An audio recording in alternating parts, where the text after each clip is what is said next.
And a live look tonight at the U.S. border with Mexico and California and Texas tonight, where just an hour ago, the COVID-era immigration policy, Title 42, ended. Some experts now predicting that there could be a flood of immigrants trying to cross the border illegally. Good evening, I'm Golston Dark.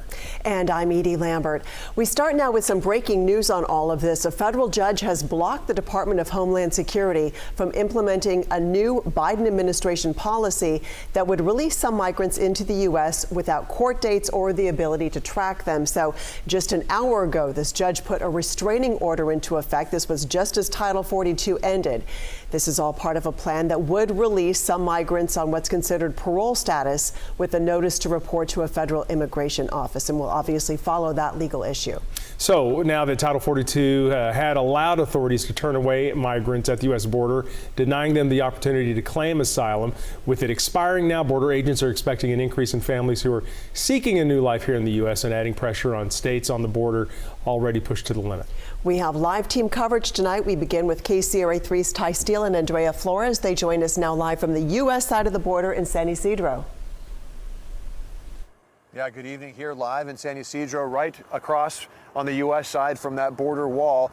Things have remained stable since the lifting of Title 42 over an hour ago now. As far as what has changed, we've seen a lot more activity from border agents on the Mexico side of the wall, doing patrols, actually dropping off food and supplies to some of the migrants. So that compared to yesterday is quite different. But as far as the migrants are concerned, not a lot has changed. They're just hunkering down for the night, trying to stay warm as the temperatures are now dropping. And we've been speaking with them throughout the day and just a few minutes ago, and they're just wondering what's going to happen next. And we also have been talking to the shelters and nonprofit organizations that have come here to try and help these migrants here at the U.S.-Mexico border. And I know that I've been in touch with shelters on both the U.S. and Mexico side for months now. And months ago, they told me that they were already at capacity. They said that their amounts there at shelters had tripled over the last few months. That was before the lifting of Title 42. So a lot of them anxious and uncertain of what to expect. KCRA 3's Marisela de la Cruz has been here with us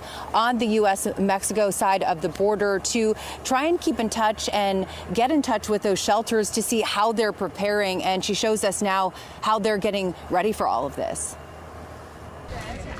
We are expecting a flood once Title 42 is over tonight. Tens of thousands of people waiting at the U.S.-Mexico border as Title 42 comes to an end.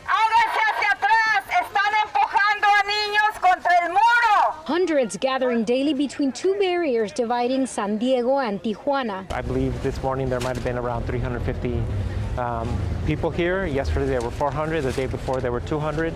So it just really fluctuates, and we tried our best to meet the needs of as many of them as possible. As organizations like American Friends Service bring into action, we've been providing water.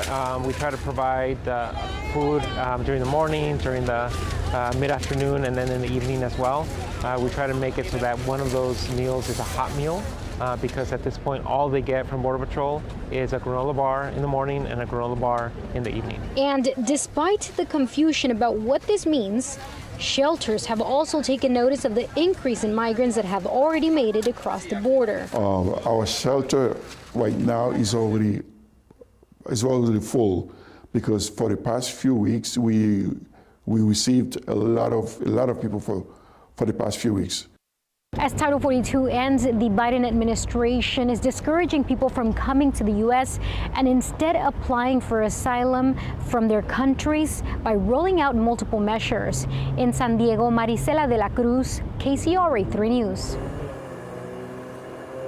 And it's not just here in the San Diego area where organizations are trying to help and trying to prepare for that influx of migrants. It's happening closer to home as well, including San Joaquin County. Coming up at 10:30 tonight, we'll be talking with Josie Hart, who met up with some organizations there that are preparing for an influx of migrants. Yeah, this really is a statewide effort that we're seeing at this point, a dire situation here, not only in Southern California, but also we know some organizations in Northern California preparing for the possible influx of migrants. We'll bring that to you coming up in just 30 minutes right here on My 58.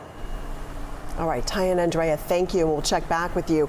And as Title 42 ends, the Department of Homeland Security expressed confidence about this policy shift. And today, Secretary Alejandro Mayorkas said that they're prepared for the possible surge.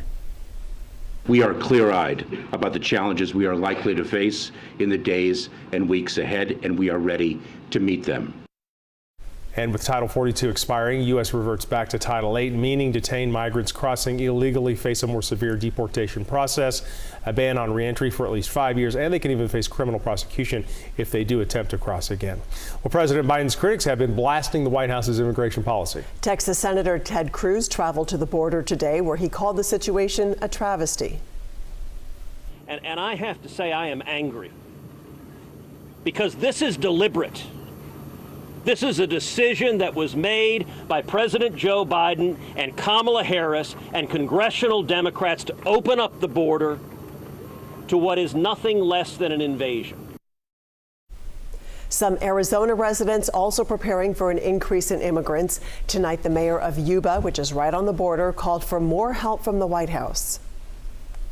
The need for a state of emergency for our nation is dire. Numerous immediate actions upon declaration of emergency are possible. A full response by FEMA and the National Guard, like they would in any other disaster, where they provide boots on the ground for housing, food, transportation, and health care. That would be the beginning. Make sure to stay with KCRA 3 for more on the impact of Title 42 ending. Ty and Andrea and Maricela all will have more live coverage coming up from the border tomorrow. And our coverage continues on the KCRA 3 app with a breakdown of the increase in border protection encounters since October of last year. You'll find that and much more on the app.